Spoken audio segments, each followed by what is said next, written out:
ବନ୍ଧୁଗଣ, ରାଜା ଦଶରଥଙ୍କ ପୁତ୍ର ରାମ ନଥିଲେ। ଜାଣନ୍ତୁ ସତ୍ୟତା। ମିତ୍ରମାନେ, ଆଜିର ଏହି ଭିଡ଼ିଓରେ ମୁଁ ଆପଣମାନଙ୍କୁ କହିବି ଯେ ରାମ ରାଜା ଦଶରଥଙ୍କ ପୁତ୍ର ନଥିଲେ। ତେବେ ରାମ କାହାର ପୁତ୍ର ଥିଲେ?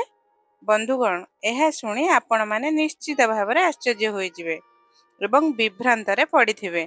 ଆପଣମାନେ ଭାବୁଥିବେ ଯେ ଏହା ସମ୍ପୂର୍ଣ୍ଣ ମିଛ କଥା। କେହି ଏହାକୁ ବିଶ୍ୱାସ କରିପାରିବେ ନାହିଁ ଯେ ରାମ ଦଶରଥଙ୍କ ପୁତ୍ର ନୁହନ୍ତି। ତେବେ ଏହା କିପରି ସମ୍ଭବ? ବନ୍ଧୁଗଣ, ଆପଣମାନେ ଯାହା ଭାବୁଛନ୍ତି ତାହା ମଧ୍ୟ ଠିକ୍। କିନ୍ତୁ ମୁଁ ଆଜି ଏହି ଭିଡ଼ିଓରେ ଯାହା କହିବାକୁ ଯାଉଛି ଯେ ରାମ ଦଶରଥଙ୍କ ପୁତ୍ର ନଥିଲେ, ତାହା ମଧ୍ୟ ସତ୍ୟ। ସମାଜର ନଜରରେ ଓ ଏହି ଦୁନିଆର ନଜରରେ ରାମ ଦଶରଥଙ୍କ ପୁତ୍ର ଥିଲେ। କିନ୍ତୁ ରାମ ଦଶରଥଙ୍କ ପୁତ୍ର ନଥିଲେ। ଏହା ପଛରେ କ'ଣ ରହସ୍ୟ ଲୁଚି ରହିଛି? ଆସନ୍ତୁ ଏହି ଭିଡ଼ିଓରେ ଆପଣମାନଙ୍କୁ କହିବୁ ଯେ ରାମ କିପରି ଦଶରଥଙ୍କ ପୁତ୍ର ନଥିଲେ। ସମସ୍ତେ ରାମଙ୍କୁ ଦଶରଥଙ୍କ ପୁତ୍ର ବୋଲି କହନ୍ତି ଓ ମାନନ୍ତି, କିନ୍ତୁ ସେ ଦଶରଥଙ୍କର ପୁତ୍ର ନଥିଲେ। ଏହି କଥାକୁ ବୁଝିବା ପାଇଁ ଆପଣମାନଙ୍କୁ ଧ୍ୟାନରେ ବୁଝିବାକୁ ପଡ଼ିବ ଓ ଗଭୀର ଭାବରେ ଚିନ୍ତା କରିବାକୁ ପଡ଼ିବ।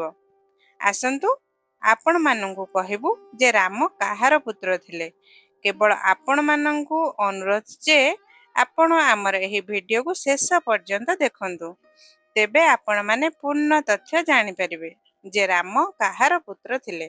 ତେବେ ଚାଲନ୍ତୁ ଆଗକୁ ବଢ଼ି ଶ୍ରୀରାମଙ୍କ ପିତାଙ୍କ ବିଷୟରେ କହିବୁ।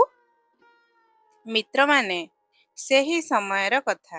ଏକଦା ଅଯୋଧ୍ୟାର ରାଜା ଦଶରଥ ଦେବାସୁର ସଂଗ୍ରାମରେ ଦେବତାମାନଙ୍କୁ ସାହାଯ୍ୟ କରିବା ପାଇଁ ସ୍ୱର୍ଗକୁ ଯାଇଥିଲେ। ସେହି ସମୟରେ ଦେବତା ଓ ରାକ୍ଷସମାନଙ୍କ ମଧ୍ୟରେ ଯୁଦ୍ଧ ଚାଲିଥିଲା। ଦେବତାମାନଙ୍କୁ ବିଜୟ କରିବା ପାଇଁ ଅଯୋଧ୍ୟାର ରାଜା ଦଶରଥ ସ୍ୱର୍ଗରେ ପହଞ୍ଚି ଦେବତାମାନଙ୍କ ପକ୍ଷରେ ରାକ୍ଷସମାନଙ୍କ ସହ ଯୁଦ୍ଧ କରିଥିଲେ। ଦେବତାମାନେ ବିଜୟ ହେଲେ। ଦେବତାମାନେ ବିଜୟ ପାଇବା ପରେ କହିଲେ, ହେ ଅଯୋଧ୍ୟାର ରାଜା, ଏବେ ତୁମେ ନିଜ ରାଜ୍ୟକୁ ଫେରି ଯାଇପାର। ତୁମେ ପୃଥିବୀକୁ ଫେରିଯାଅ। ଦେବତାମାନଙ୍କ ଠାରୁ ଅନୁମତି ନେଇ ମହାରାଜା ଦଶରଥ ଅଯୋଧ୍ୟାକୁ ଫେରୁଥିଲେ। ଯେତେବେଳେ ଦଶରଥ ପୃଥିବୀକୁ ଅଯୋଧ୍ୟା ଫେରୁଥିଲେ, ସେତେବେଳେ ବାଟରେ ସେ ଜଣେ କଳା ପୁରୁଷଙ୍କୁ ଦେଖିଲେ, ଯିଏ ଅନ୍ତରୀକ୍ଷରେ ଦଶରଥଙ୍କୁ ପିଠି ଦେଇ ଠିଆ ହୋଇଥିଲେ। ସେହି କଳା ପୁରୁଷଙ୍କୁ ଦେଖି ଦଶରଥ ସେଠାରେ ଅଟକି ଯାଇ ପଚାରିଲେ, ହେ ଭାଇ, ତୁମେ କିଏ, ଯିଏ ଆମ ଆଡ଼କୁ ପିଠି ଦେଇ ଠିଆ ହୋଇଛ? ତୁମେ ଆମ ଆଡ଼କୁ ମୁହଁ କାହିଁକି କରୁନାହଁ?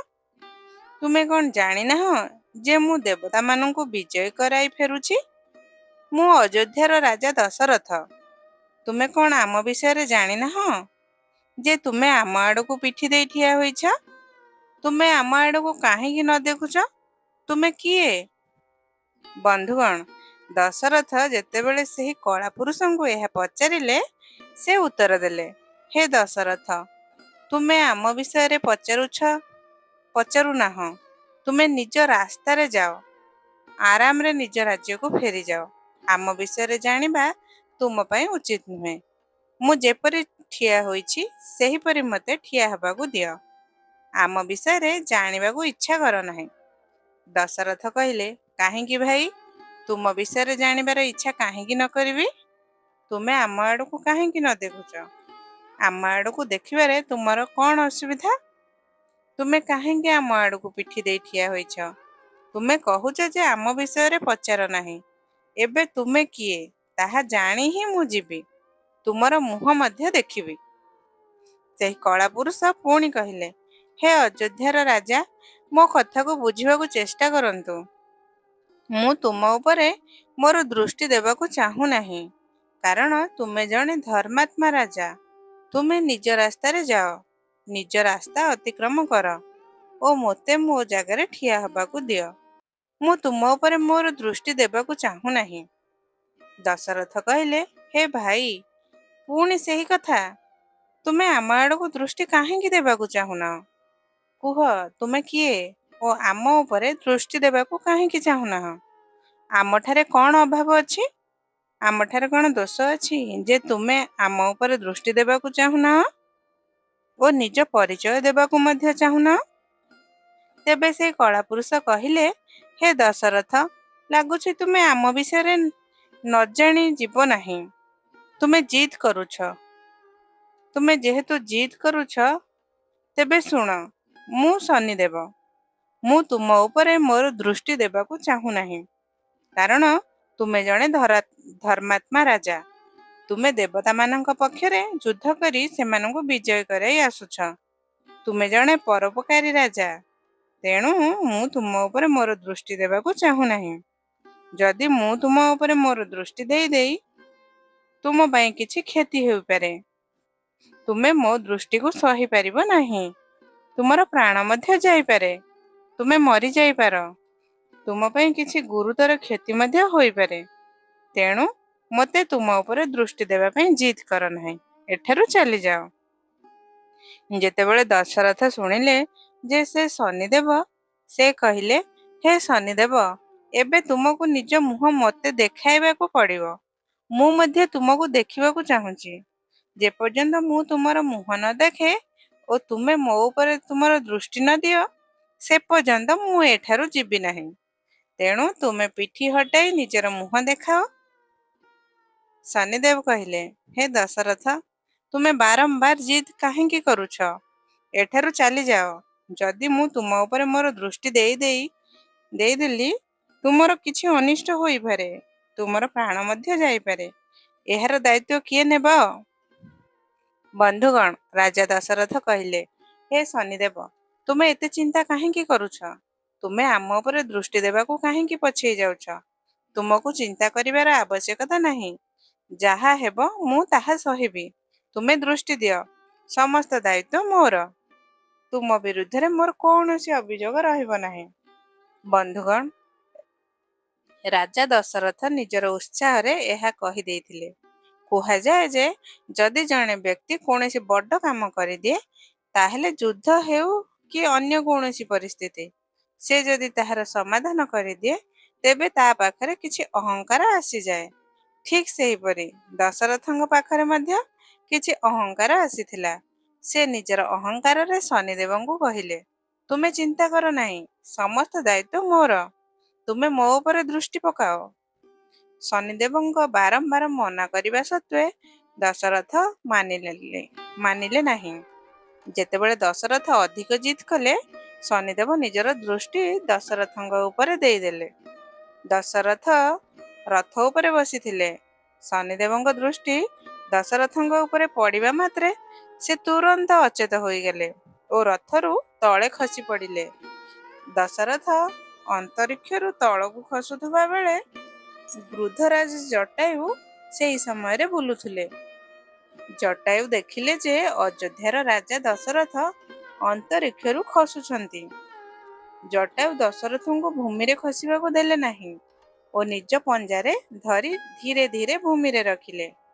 ସେହି ସମୟରେ ଦଶରଥ ଅଚେତ ଥିଲେ। ଜଟାୟୁ ଦଶରଥଙ୍କୁ ଚିହ୍ନିଲେ। କିଛି ସମୟ ପରେ ଦଶରଥଙ୍କର ହୋସ୍ ଫେରିଲା।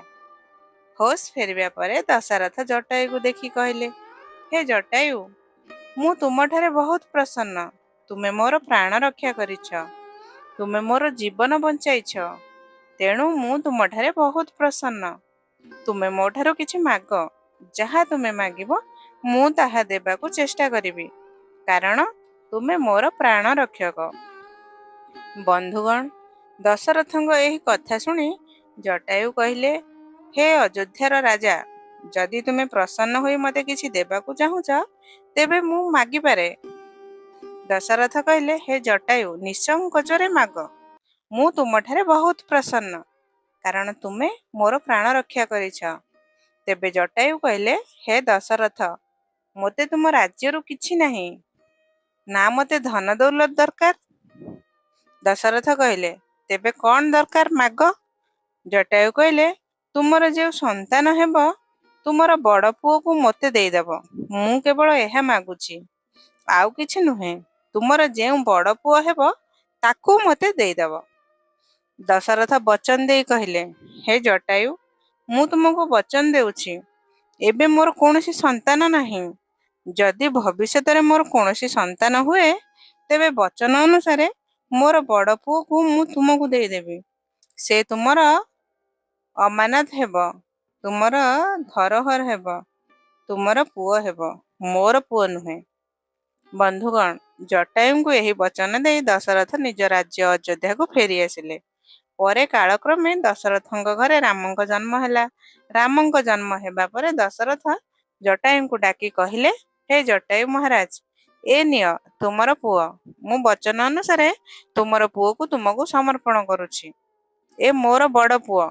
ଜଟାୟୁ କହିଲେ, ହେ ଅଯୋଧ୍ୟାର ରାଜା, ଏବେ ମୁଁ ମୋର ପୁଅକୁ ନେଇ ଯାଇପାରିବି ନାହିଁ। ସମୟ ଆସିଲେ ମୁଁ ମୋ ପୁଅକୁ ନେଇଯିବି। ଏବେ ତୁମେ ଏହାର ପାଳନ ପୋଷଣ କର। ଦଶରଥ କହିଲେ, ଠିକ ଅଛି। ପରେ ଜଟାୟୁ ସେଠାରୁ ଚାଲିଗଲେ ଓ ଦଶରଥ ଶ୍ରୀରାମଙ୍କ ପାଳନ ପୋଷଣ କରିବାକୁ ଲାଗିଲେ। ତେଣୁ ବନ୍ଧୁଗଣ, ଏହିପରି ରାମ ଦଶରଥଙ୍କର ପୁଅ ନଥିଲେ, ସେ ଜଟାୟୁଙ୍କ ପୁଅ ଥିଲେ। ରାମ ଦଶରଥଙ୍କ ଘରେ ଜଟାୟୁଙ୍କ ଅମାନତ ଓ ଧରୋହର ଥିଲେ। ଦଶରଥ ବହୁତ ଯତ୍ନରେ ତାଙ୍କୁ ରଖୁଥିଲେ, କାରଣ ସେ ଜାଣୁଥିଲେ ଯେ ରାମ ଜଟାୟୁଙ୍କ ପୁଅ, ଯାହାଙ୍କୁ ସେ ବଚନ ଦେଇଥିଲେ। ଏବେ ଆପଣମାନଙ୍କୁ ନିଶ୍ଚିତ ସନ୍ଦେହ ହେଉଥିବ ଯେ ଏହା କିପରି ସମ୍ଭବ। ଆସନ୍ତୁ, ଅନେକ ପ୍ରମାଣ ଥାଉଛି, କିନ୍ତୁ ମୁଁ ଆପଣମାନଙ୍କୁ ଏକ କିମ୍ବା ଦୁଇଟି ପ୍ରମାଣ ଦେଉଛି। ଯେତେବେଳେ ବିଶ୍ୱାମିତ୍ରଙ୍କୁ ଜଣାପଡ଼ିଲା ଯେ ରାମଙ୍କ ଅବତାର ହୋଇଛି, ସେ ଦଶରଥଙ୍କ ପାଖକୁ ରାମଙ୍କୁ ନେବାକୁ ଗଲେ। ବିଶ୍ୱାମିତ୍ର ଦଶରଥଙ୍କୁ କହିଲେ, ହେ ଅଯୋଧ୍ୟାର ରାଜା, ମୁଁ ତୁମର ବଡ଼ ପୁଅ ରାମଙ୍କୁ ନେବାକୁ ଆସିଛି, କାରଣ ଆମକୁ ତାଙ୍କର ବହୁତ ଆବଶ୍ୟକତା। ଯେତେବେଳେ ବିଶ୍ୱାମିତ୍ର ରାମଙ୍କୁ ମାଗିଲେ, ଦଶରଥ ରାମଙ୍କୁ ଦେବାକୁ ମନା କରିଦେଲେ। ସେ କହିଲେ, ଦଶରଥଙ୍କର ରାମଙ୍କ ବ୍ୟତୀତ ଆଉ 3 ପୁଅ ଥିଲେ, କିନ୍ତୁ ବିଶ୍ୱାମିତ୍ର କେବଳ ରାମଙ୍କୁ ମାଗିଲେ। ଦଶରଥ ରାମଙ୍କୁ ଦେବାକୁ ମନା କଲେ। କାହିଁକି ମନା କଲେ? ଏଠାରେ ତୁଳସୀଦାସ କହୁଛନ୍ତି ଯେ ଯେତେବେଳେ ବିଶ୍ୱାମିତ୍ର ରାମଙ୍କୁ ମାଗିଲେ, ଦଶରଥ କହିଲେ, ମୁଁ ଚତୁର୍ଥ ପଣରେ ଏଇ 4 ପୁଅ ପାଇଛି। କିନ୍ତୁ ହେ ବ୍ରାହ୍ମଣ ଦେବ, ତୁମେ ଯେଉଁ ବଚନ କହିଛ ତାହା ବିଚାର କରି କହିନାହ। ଆମ ପାଇଁ ଏହି 4 ପୁଅ ପ୍ରାଣଠାରୁ ମଧ୍ୟ ପ୍ରିୟ। ତୁଳସୀଦାସ ପରବର୍ତ୍ତୀ ଚଉପାଇରେ କହୁଛନ୍ତି, ସବୁ ପୁଅ ମୋ ପାଇଁ ପ୍ରାଣତୁଲ୍ୟ, କିନ୍ତୁ ରାମଙ୍କୁ ଦେବା ମୋ ପାଇଁ ସମ୍ଭବ ନୁହେଁ। ଆମ ପାଇଁ 4 ପୁଅ ପ୍ରାଣଠାରୁ ପ୍ରିୟ, କିନ୍ତୁ ହେ ବିଶ୍ୱାମିତ୍ର, ରାମଙ୍କୁ ଦେବା ମୋ ପାଇଁ ସମ୍ଭବ ନୁହେଁ। ତୁମେ ଅନ୍ୟ ଯାହା ମାଗିବ ମାଗ, ଏପରିକି ଅଯୋଧ୍ୟାର ରାଜ୍ୟ ମାଗିଲେ ମଧ୍ୟ ମୁଁ ଦେଇଦେବି, କିନ୍ତୁ ରାମଙ୍କୁ କିପରି ଦେବି, ମୋତେ କ୍ଷମା କର। ବନ୍ଧୁଗଣ, ତୁଳସୀଦାସଙ୍କ ଚଉପାଇ କହୁଛି ଯେ ଦଶରଥ ଏହା କାହିଁକି କହୁଥିଲେ? ଦଶରଥ ଏହା କହୁଥିଲେ କାରଣ ରାମଙ୍କୁ ଦେବା ତାଙ୍କ ପାଇଁ ସମ୍ଭବ ନଥିଲା, କାରଣ ରାମ ତାଙ୍କ ପୁଅ ନଥିଲେ। ସେ ଅନ୍ୟ କାହାର ଅମାନତ ଓ ଧରୋହର ଥିଲେ, ଯାହାଙ୍କୁ ଦଶରଥ ସୁରକ୍ଷିତ ରଖିଥିଲେ। ଦଶରଥ ବିଶ୍ୱାମିତ୍ରଙ୍କୁ ରାମଙ୍କୁ ଦେବାକୁ ମନା କରୁଥିଲେ। ଏହା ସତ୍ୟ ଯେ ଯଦି କେହି ଆପଣଙ୍କ ପାଖରେ ନିଜର ମୂଲ୍ୟବାନ ଜିନିଷ ଅମାନତ ରୂପେ ରଖିଥାଏ ଓ ଅନ୍ୟ କେହି ତାକୁ ମାଗିବାକୁ ଆସେ, ତେବେ ଆପଣ କହିବେ ଯେ ଏହା ମୋର ଜିନିଷ ନୁହେଁ, ଏହା ଅନ୍ୟ କାହାର ଅମାନତ। ଠିକ୍ ସେହିପରି ଦଶରଥ ବିଶ୍ୱାମିତ୍ରଙ୍କୁ କହିଥିଲେ, ହେ ବ୍ରାହ୍ମଣ ଦେବ, ତୁମେ ରାମଙ୍କୁ ମାଗୁଛ, କିନ୍ତୁ ଏହା ବିଚାର କରି ମାଗିନାହ। ରାମଙ୍କୁ ଦେବା ମୋ ପାଇଁ ସମ୍ଭବ ନୁହେଁ। ଏବେ ଆସନ୍ତୁ ଅନ୍ୟ ଏକ ପ୍ରମାଣ ଦେଖିବା। ଯେତେବେଳେ ରାମଙ୍କୁ ବନବାସ ହେଲା, ସେ ବନକୁ ଚାଲିଗଲେ। ସୀତା ଓ ଲକ୍ଷ୍ମଣ ମଧ୍ୟ ତାଙ୍କ ସହ ଗଲେ। ଶତ୍ରୁଘ୍ନ ଓ ଭରତ ଘରେ ରହିଲେ। ରାମଙ୍କ ବନବାସ ପରେ ଏକ ଦିନ ଦଶରଥଙ୍କର ଦେହାନ୍ତ ହେଲା। ଦଶରଥଙ୍କ ଦାହ ସଂସ୍କାର ଭରତ କରିଥିଲେ। ଏଠାରେ ଗୁରୁତ୍ୱପୂର୍ଣ୍ଣ କଥା ହେଉଛି, ଆମ ହିନ୍ଦୁ ଧର୍ମରେ ଯଦି ପିତାଙ୍କର ଦେହାନ୍ତ ହୁଏ, ତେବେ ତାଙ୍କର ଦାହ ସଂସ୍କାର ବଡ଼ ପୁଅ କିମ୍ବା ସାନ ପୁଅ କରିଥାଏ। ରାମ ଯିଏ ଦଶରଥଙ୍କର ବଡ଼ ପୁଅ ଥିଲେ, ସେ ବନରେ ଥିଲେ। ତେଣୁ ଦଶରଥଙ୍କର ଦାହ ସଂସ୍କାର ଶତ୍ରୁଘ୍ନଙ୍କୁ କରିବା ଉଚିତ ଥିଲା, କାରଣ ସେ ସବୁଠାରୁ ସାନ ଥିଲେ। କିନ୍ତୁ ଭରତ କାହିଁକି ଦଶରଥଙ୍କ ଦାହ ସଂସ୍କାର କଲେ? କାହିଁକି ନା ଭରତ ନା ତ ବଡ଼ ଥିଲେ ନା ସାନ। ବନ୍ଧୁଗଣ, ଏହା ବୁଝିବାର କଥା, ଭରତ ଦଶରଥଙ୍କର ବଡ଼ ପୁଅ ଥିଲେ, ତେଣୁ ସେ ଦଶରଥଙ୍କର ଦାହ ସଂସ୍କାର କରିଥିଲେ। ଅନ୍ୟପକ୍ଷରେ ରାମ ଯେତେବେଳେ ବନରେ ଥିଲେ ସେ ଜଟାୟୁଙ୍କର ଦାହ ସଂସ୍କାର କରିଥିଲେ, କାରଣ ରାମ ଜଟାୟୁଙ୍କ ପୁଅ ଥିଲେ। ଜଟାୟୁ ନିଃସନ୍ତାନ ନଥିଲେ, ତାଙ୍କର ଅନେକ ସନ୍ତାନ ଥିଲେ। କିନ୍ତୁ ରାମ କାହିଁକି ଜଟାୟୁଙ୍କର ଦାହ ସଂସ୍କାର କଲେ? କାରଣ ଜଟାୟୁ ଦଶରଥଙ୍କୁ କହିଥିଲେ, ତୁମର ବଡ଼ ପୁଅକୁ ମୋତେ ଦେଇଦେବ। ସେହି ସମୟରେ ଜଟାୟୁଙ୍କର କୌଣସି ସନ୍ତାନ ନଥିଲେ। ତେଣୁ ଦଶରଥଙ୍କର ପୁଅ ରାମ ଜଟାୟୁଙ୍କ ଧରହର ଥିଲେ ଓ ରାମ ଜଟାୟୁଙ୍କର ବଡ଼ ପୁଅ ଥିଲେ। ତେଣୁ ରାମ ଜଟାୟୁଙ୍କର ଦାହ ସଂସ୍କାର କରିଥିଲେ। ଯଦିଓ ରାମ ଦଶରଥଙ୍କ ପୁଅ ବୋଲି କୁହାଯାଏ, କିନ୍ତୁ ତୁଳସୀଦାସଙ୍କ ଚୌପାଇ ଓ ପ୍ରମାଣ ଅନୁସାରେ ରାମ ଜଟାୟୁଙ୍କ ପୁଅ ଥିଲେ। ରାମ ଦଶରଥଙ୍କ ଘରେ ଜଟାୟୁଙ୍କ ଅମାନତ ଓ ଧରହର ଥିଲେ। ତେଣୁ ଭରତ, ଯିଏ ଦଶରଥଙ୍କର ବଡ଼ ପୁଅ ଥିଲେ, ସେ ଦଶରଥଙ୍କର ଦାହ ସଂସ୍କାର କରିଥିଲେ ଓ ରାମ, ଯିଏ ଜଟାୟୁଙ୍କର ବଡ଼ ପୁଅ ଥିଲେ, ସେ ଜଟାୟୁଙ୍କର ଦାହ ସଂସ୍କାର କରିଥିଲେ।